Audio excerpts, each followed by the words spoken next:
Hello everyone. तो आप आ चुके हो अपने लेक्चर नंबर 10 में और आज आप करने वाले हो अपने इस चैप्टर के अंदर क्या activation energy and the catalyst. तो आप दो टॉपिक देखने वाले हो, एक्टिवेशन एनर्जी और कैटलिस्ट। तो फटाफट से स्टार्ट करते हैं। पहला टॉपिक मेरा क्या है, एक्टिवेशन एनर्जी। तो देखो भाई, इस टॉपिक को समझाने के लिए ले चुके हैं आपके बचपन में। अब बचपन में पहुंच चुके हो तो देखो भाई, बचपन में आपने ये झूला झूला होगा ना। और वहां पे क्या होता था, आप बिल्कुल नादान से होते थे, बड़े मुश्किल से ऊपर चढ़ते थे और जब आप यहाँ पे पहुंच जाते थे ना भाई, तो आपको बहुत सुकून मिलता था। क्यों? क्योंकि अब आपके लाइफ में एंजॉयमेंट आने चुका है और आप नीचे पहुंच चुके हो। तो भाई मेहनत कहाँ लगा, ऊपर चढ़ने में लगा ना। अपने आप को एक्टिवेट कर रहे, नहीं भाई चढ़ो चढ़ो चढ़ो, एक बार ऊपर पहुंच जाएंगे तो उसके बाद तो एंजॉय एंजॉय है। तो यहां तक चढ़ने में जो एनर्जी लगता है उसी को बोलते हैं एक्टिवेशन एनर्जी। तो ये मैंने आपको एक छोटा सा एग्जांपल से समझाया है। अब आते हैं इसका रियल कंसेप्ट में। ठीक है भाई, अभी देखो आप लोग अभी अपने लर्निंग फेज में हो, पढ़ाई कर रहे हो। जब आप सक्सेस बन जाओगे तो वहां तक तो पहुंचना पड़ेगा ना। तो अभी जो अपने अंदर जो एनर्जी लगा रहे हो, जो एनर्जी लग रहा है, उसी को बोलते हैं एक्टिवेशन एनर्जी। एक बार कुछ बन जाओगे, इंजीनियर या डॉक्टर, उसके बाद तो लाइफ में एंजॉय ही एंजॉय, हाँ या ना। तो आ जाओ भाई, केमिस्ट्री से समझते हैं। अब एक ग्राफ से मैं आपको समझाता हूं, क्योंकि एक बहुत अच्छा ग्राफ एनसीईआरटी में दिया हुआ है और ग्राफ से ही आपका सारा कंसेप्ट क्लियर होगा। मैंने वाई एक्सिस में ले लिया है क्या, एनर्जी। आप चाहो तो पोटेंशियल एनर्जी भी लिख सकते हो। और यहाँ पे मैंने लिख दिया है रिएक्शन प्रोग्रेस। ठीक है भाई। और मैं यहाँ पे एक ग्राफ बना रहा हूँ, ध्यान से देखना। ग्राफ ये कुछ ऐसा एक ग्राफ है, ठीक है। और ये वाला जो पोर्शन है ना, इसको हम लोग बोलते हैं रिएक्टेंट। मैं आगे एग्जाम्पल भी लेके दिखाऊंगा। और ये वाला जो पोर्शन है, इसको मैंने एक बार बोला है प्रोडक्ट। क्या बोला है भाई, बोलो प्रोडक्ट। ठीक है, ये रिएक्टेंट और ये क्या है, प्रोडक्ट। बिल्कुल है ना, ग्राफ दिख रहा है ना। ये देखो चढ़ाई है और ये फिर नीचे है। तो कहां तक चढ़ना है, इस पॉइंट तक चढ़ना है। और इस पॉइंट को क्या बोला जाता है, इस पॉइंट को बोला जाता है एक्टिवेटेड कॉम्प्लेक्स। क्या बोला जाता है, बोलो भाई, एक्टिवेटेड कॉम्प्लेक्स। और इसका या तो एक और नाम भी होता है, इसको बोला जाता है इंटरमीडिएट। क्या बोला जाता है, बोलो भाई, इंटरमीडिएट बोला जाता है। ठीक है, अब सुनना। अगर मैं इसको थोड़ा सा आगे बढ़ा लूं, तो मुझे तो यहां तक चढ़ के जाना है, बोलो ना हाँ या ना। कहां तक चढ़ के जाना है, एक्टिवेटेड कॉम्प्लेक्स तक जाना है। तो इसी एनर्जी को, यही तो था, यहां तक चढ़ के गए थे ना। ये क्या हो गया, ये क्या हो गया, एक्टिवेटेड कॉम्प्लेक्स। तो यहां तक चढ़ के जाने में जो एनर्जी लगता है उसी को हम लोग क्या बोलते हैं, बोलो, एक्टिवेशन। अरे बोलो ना क्या, एक्टिवेशन एनर्जी बोलते हैं। और इसको डिनोट किससे करते हैं, कैपिटल ये से डिनोट करते हैं। ये हो गया मेरा एक्टिवेशन एनर्जी। ठीक है, अब डेफिनेशन सुनो, क्या बोलूंगा मैं। The energy required to form the activated complex. इसको बनाने में या यहां तक पहुंचने में, the energy required to reach the activated complex, या the energy required to form the activated complex, और intermediate is said to be activation energy. अभी डेफिनेशन लिखाऊंगा, आगे वाले स्लाइड में लिखा हुआ है। कंसेप्ट समझ में आया या नहीं आया। अब आप बोलोगे सर रिएक्टेंट और प्रोडक्ट का एग्जांपल लेके थोड़ा बताइए ना। बता रहा हूं, पर एक चीज और सुनो। ये जो आगे वाला जो लाइन है ना, ये जो दिख रहा है, इसको हम लोग बोलते हैं एक्टिवेशन एनर्जी फॉरवर्ड। ठीक है। और ये जो ये वाला लाइन है, इसको हम लोग बोलते हैं एक्टिवेशन एनर्जी बैकवर्ड। क्या बोलते हैं, एक्टिवेशन एनर्जी बैकवर्ड। अब सुनो, नोट में लिखना इसको क्या, कि अगर अगर एक्टिवेशन एनर्जी फॉरवर्ड अगर कम है एक्टिवेशन एनर्जी बैकवर्ड से, मतलब बैकवर्ड क्या है ज्यादा, फॉरवर्ड क्या है कम, तो प्रोसेस क्या होगा, एक्सोथर्मिक। एक्सोथर्मिक का मतलब होता है एनर्जी सिस्टम से रिलीज होगा। ठीक है, मतलब ये वाले सिस्टम में एनर्जी रिलीज हुआ। बट अगर ये फॉरवर्ड ज्यादा है ये बैकवर्ड से, तब प्रोसेस मेरा क्या हो जाता है, इंडोथर्मिक हो जाता है। मतलब एनर्जी सिस्टम में क्या होगा, एब्जॉर्ब्ड होगा। मैं छोटा सा आपको बताऊं क्या, यहाँ पे ध्यान से देखो। अगर ग्राफ कुछ ऐसा रहा होगा लाइक दिस, ठीक है। अब देखो, फॉरवर्ड ज्यादा है बैकवर्ड कम है, तो ये प्रोसेस हो गया इंडोथर्मिक। यहाँ पे फॉरवर्ड कम है बैकवर्ड ज्यादा है, तो प्रोसेस क्या हो गया, एक्सोथर्मिक। तो ये ग्राफ है इंडोथर्मिक का और ये ग्राफ है एक्सोथर्मिक का। क्लियर है। मैं आपको एग्जांपल लेके दिखाता हूँ रिएक्टेंट का और प्रोडक्ट का। ध्यान से देखना भाई, देखो ध्यान से देखेंगे। देखो, मैंने यहाँ पे एक एग्जाम्पल लिया, क्या, H2 प्लस I2 से बनता है क्या, HI बनता है। बनता है ना, 2 मोल बनेगा, बैलेंस करोगे तो हुआ क्या होगा, H और H के बीच में बॉन्ड होगा, I और I के बीच में बॉन्ड होगा। ये एंजॉय थे अपने आप में, तो ये क्या है, रिएक्टेंट है। क्या है, रिएक्टेंट। पर आजकल खुद में तो रहना ही नहीं है, ताका जाके करना है, दूसरे के साथ बॉन्ड बनाना है। तो H और I क्या कर रहे हैं, ध्यान से देखो।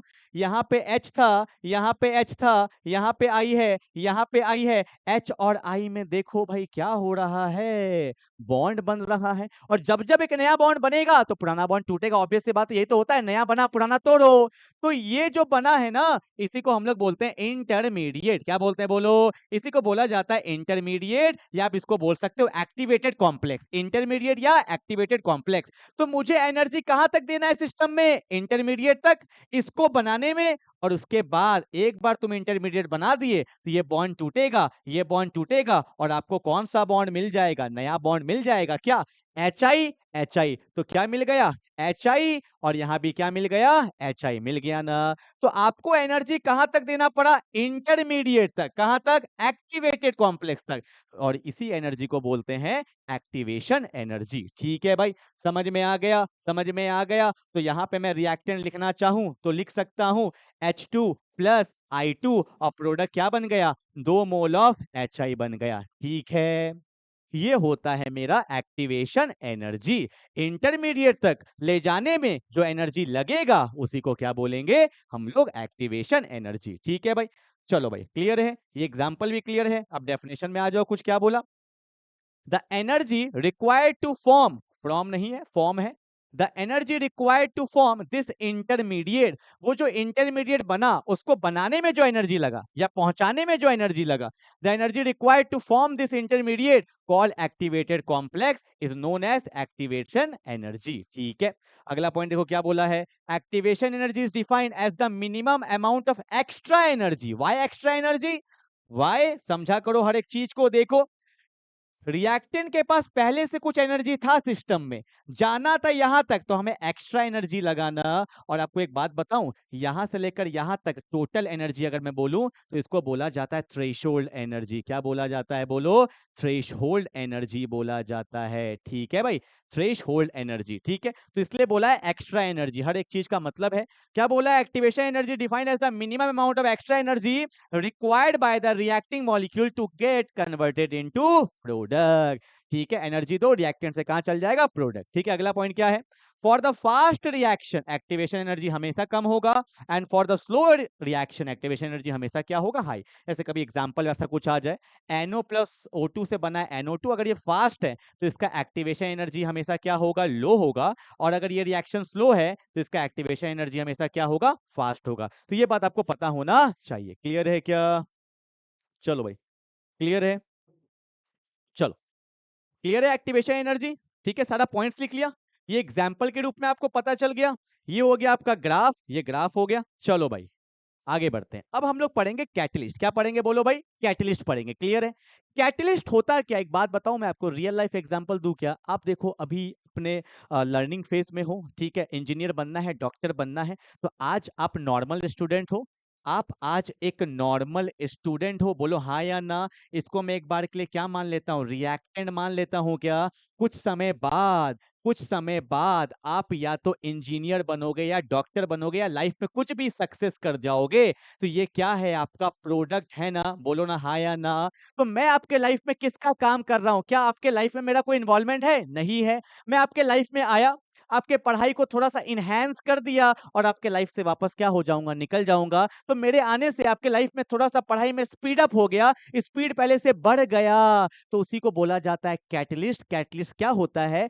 Catalyst increases the rate of the reaction. देखो, ये डेफिनेशन सही नहीं है, पर मैं आपको बता रहा हूं, सुनना। क्या?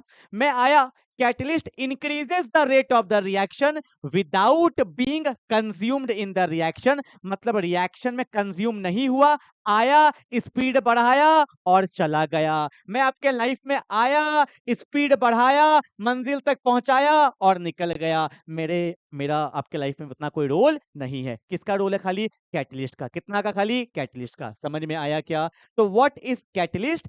कैटलिस्ट क्या करता है, रिएक्शन के स्पीड को, अगर मैं सही वर्ड बोलूं तो बोलते हैं एल्टर्स। एल्टर्स का मतलब क्या होता है, चेंज कर देता है। क्या कर देता है, चेंज। देखो थोड़ा सा बात मैं आपको और बताता हूं, क्योंकि हर एक चीज का नॉलेज कंप्लीटली होना चाहिए। बहुत जगह पे ऐसा बोला जाता है, देखो कैटलिस्ट जो है ना, वो रिएक्शन का रेट को ना एल्टर्स कर देता है। बहुत जगह सुनते हो गए स्पीड को इंक्रीज कर दिया, मैंने भी वही बोला, पर एक्चुअल में एल्टर्स करता है। एल्टर्स का मतलब होता है चेंज, और चेंज तो पॉजिटिव भी हो सकता है और नेगेटिव भी हो सकता है। कैटलिस्ट दो टाइप का होता है, एक होता है पॉजिटिव कैटलिस्ट, एक होता है नेगेटिव कैटलिस्ट। पॉजिटिव जो है वो रिएक्शन के रेट को बढ़ा देगा, नेगेटिव जो है वो रिएक्शन के रेट को घटा देगा। तो हम लोग जनरली बोल देते हैं कि हम लोग जो बात करते हैं वो पॉजिटिव कैटलिस्ट का बात करते हैं, पर यहां तो ऐसा कहीं मेंशन नहीं है, इसलिए हमेशा क्या लिखोगे, catalyst altars the rate of the reaction without being consumed, मतलब रिएक्शन में कंज्यूम्ड नहीं होता है। क्लियर हो गया।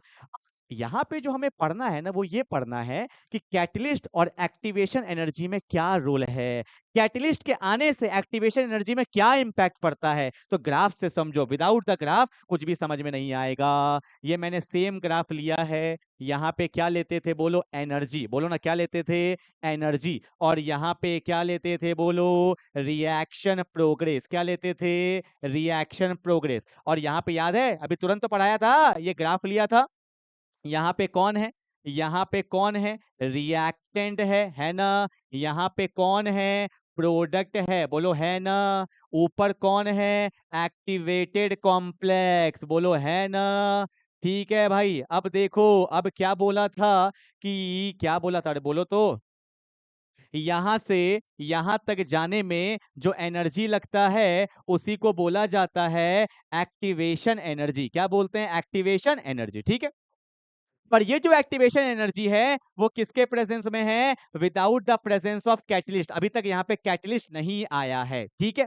पर अगर तुम ध्यान से देखो, कैटलिस्ट आने से ना तो चेंज आएगा रिएक्टेंट में, ना तो चेंज आएगा प्रोडक्ट में, चेंज आएगा स्पीड में। किसमें, स्पीड में। तो जब रिएक्टेंट में हमने कैटलिस्ट मिला दिया ना, तो अब ध्यान से देखो, रिएक्टेंट वही है, प्रोडक्ट वही है, स्पीड पहले लगता है ज्यादा, अब स्पीड क्या लग रहा है, कम। मतलब पहले एक्टिवेशन एनर्जी लगता है ज्यादा, अब एक्टिवेशन एनर्जी लग रहा है कम। तो आपने सीखा क्या, कि अगर आप कैटलिस्ट डाल दोगे, कैटलिस्ट डाल दोगे, तो सिस्टम का एक्टिवेशन एनर्जी क्या हो जाता है, कम। पहले ग्राफ ऊपर था, अब ग्राफ कहाँ है, नीचे है। तो ये मेरा क्या है, एक्टिवेशन एनर्जी है। बोलो ना क्या है, एक्टिवेशन एनर्जी है, बट विथ कैटलिस्ट। क्या है, विथ कैटलिस्ट है। तो कैटलिस्ट के आने से ना तो रिएक्टेंट में चेंज, ना तो प्रोडक्ट में चेंज। चेंज आया तो स्पीड में, स्पीड पहले से क्या हो गया, बढ़ गया। पहले ज्यादा समय लगता, अब कम समय लग रहा है। पहले ज्यादा एनर्जी लगता, अब क्या लग रहा है, कम एनर्जी लग रहा है। बात समझ में आया क्या। तो कैटलिस्ट के आने से एक्टिवेशन एनर्जी क्या हो जाता है, कम।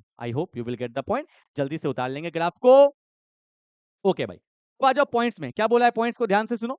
A catalyst is a substance that altars, बोला था ना, अल्टर्स का मतलब क्या होता है, change, change the rate of the chemical reaction without itself being permanently chemically change. खुद को चेंज नहीं करेगा। पर देखो यार, ये लैंग्वेज थोड़ा मुझे टफ लग रहा है, ठीक है, मैं हल्का सा इजी कर दूं। जो मैंने बोला है वो क्या है, a catalyst is a substance that altars the rate of the chemical reaction without without being without being without being consumed in the reaction, without being consumed in the reaction, मतलब रिएक्शन में consume नहीं होता है। ठीक है भाई, ये ज्यादा सही लग रहा है, रिएक्शन कंज्यूम नहीं होता। अगला क्या है, a catalyst provide a different pathway और द मैकेनिज्म। बिल्कुल आपने देखा, एक दूसरा रास्ता दिया है ना।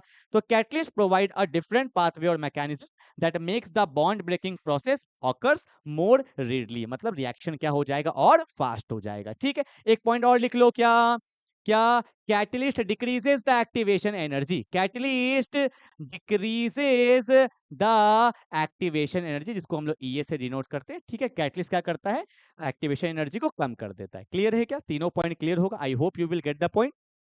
तो लेक्चर नंबर 10 खत्म हो गया। एक लास्ट लेक्चर बचा है, लेक्चर नंबर 11 इस चैप्टर का, और ये चैप्टर खत्म हो जाएगा। उसके बाद लेके आऊंगा इंपॉर्टेंट पीवाईक्यूज का सेशन, एंड फाइनली उसके बाद चैप्टर पूरा कंप्लीट। नया सीरीज ला रहा हूं, halo alkanes and halo arenes, शायद कल से स्टार्ट हो जाएगा। तो halo alkanes halo arenes organic का पार्ट है, उसको भी स्टार्ट करते जाइए। एक एक लेक्चर को पढ़िए और थोड़ा थोड़ा कमेंट भी करते रहिए, इससे मुझे पता चलेगा कि आप अच्छा से पढ़ रहे हो। कोई टॉपिक में डाउट आता है तो वो भी कमेंट कर दो, तो वो टॉपिक का साइड से वीडियो मैं डालते रहूंगा। क्लियर है? तो मिलते हैं अगले क्लास में, तब तक के लिए बाय बाय।